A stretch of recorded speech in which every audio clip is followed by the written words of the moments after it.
Welcome to the Lead Pedal Podcast with your host, Bruce Outridge, where he talks all things trucking. Now let's get rolling. Hey everybody, how we doing today? Welcome to another edition of the Lead Pedal Podcast. This is episode number 1048. And today we're going to talk about a new driver. A new driver asked a question about what happens when they have an accident. This is one of our Lead Pedal Q&A, and we're going to share that information right after this. So stay tuned.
All right, so today we've got a Lead Pedal Q&A answer, and this is came across our social. It's from a brand new driver, and this happens to people all the time. Wants to know what happens when he gets into an accident. So here's what it says.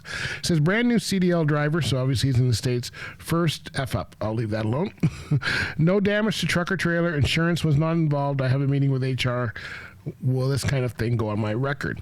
Okay, so You had an incident. No damage to the truck or trailer, so it sounds like it was minor. Insurance was not involved. You admitted it. So have a meeting. They have a meeting with the Human Resources on Wednesday. I don't know the company. They don't say. A lot of comments from people saying it looks like. Okay, so it looks like it was an overhang over a dock or something like that. Looks like it might have been a thing. So there's a lot of people saying, oh, it's just a shipper being stupid, that kind of thing. So here's my experience. Companies will not get rid of somebody who's good, and they don't usually get rid of you just for you unless you had a makeup. Now, if this was a major accident that involved drugs or alcohol or something like that, that'd be a different story.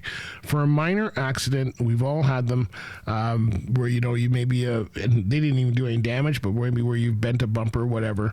If you've been a good driver, if you admitted it, usually when you hide it is when people will get you fired. If you've admitted it and there's been nothing really big about it, you will probably go on some kind of a warning or, don't do it again type thing, but you really shouldn't have to worry. It may go on depending on what happened. If it was on private property and not reported to the Ministry of Transportation or the DOT, then it wouldn't go on your license.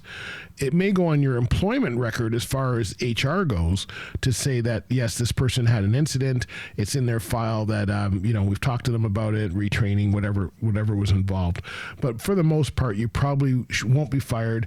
And it should be just something that if you've been a good person, it will be one of those things that you'll worry about it a lot more than the company will.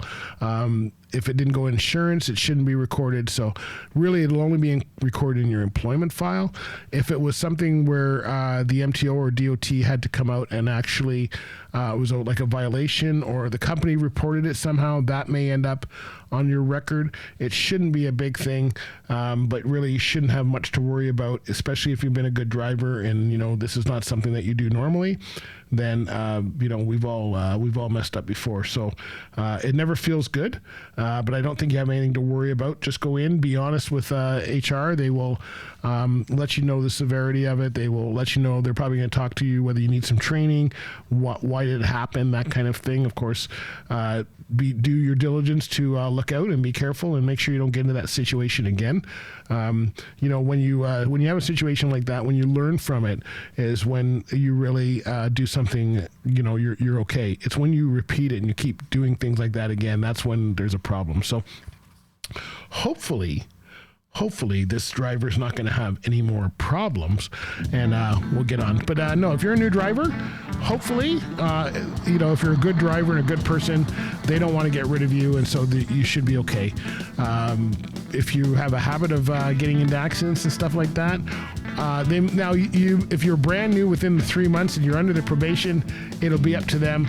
Probably most companies, I think, will give you a second chance. It's very hard to get drivers. If they've already invested in hiring you and training you and all of that kind of stuff, probably not going to let you go over one little incident as long as it's not major or something that was, you know, criminal. But you never know. So good luck with your meeting with HR. Hope it goes well. And here's from our friends where you can get some good training at Ontario Truck Driving School.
All right, there you go.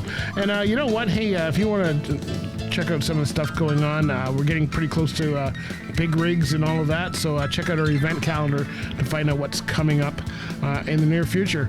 All right, so good question. Hey, as all of our Lead Pedal Q&A, it's our disclaimer. Please check with a professional. The information we're giving here is general in nature. Please check with either your company or a professional, if it's lawyer or immigration or something like that, and get the true facts. This is just for general information. For everything is specific, right? So you gotta know about that. Anyway, thanks for the question. Hope everything's going well. Make sure you follow us on social. We're on Instagram, Facebook, Twitter, X, whatever you're calling it nowadays, TikTok, and LinkedIn. Check out our YouTube page. Of course, we've got some great videos of all of our shows and other stuff like that, the radio programs, all kinds of stuff coming up. So check out the YouTube channel, and we'll see you next time, my friends. Be good out there. Don't do anything I wouldn't do. That should keep it wide open for you, and we'll catch you on the flip-flop. There you go. Bye for now. This has been another episode of the Lead Pedal Podcast. For more information or to subscribe to the podcast, visit theleadpedalpodcast.com and be sure to follow the podcast on Facebook and Twitter.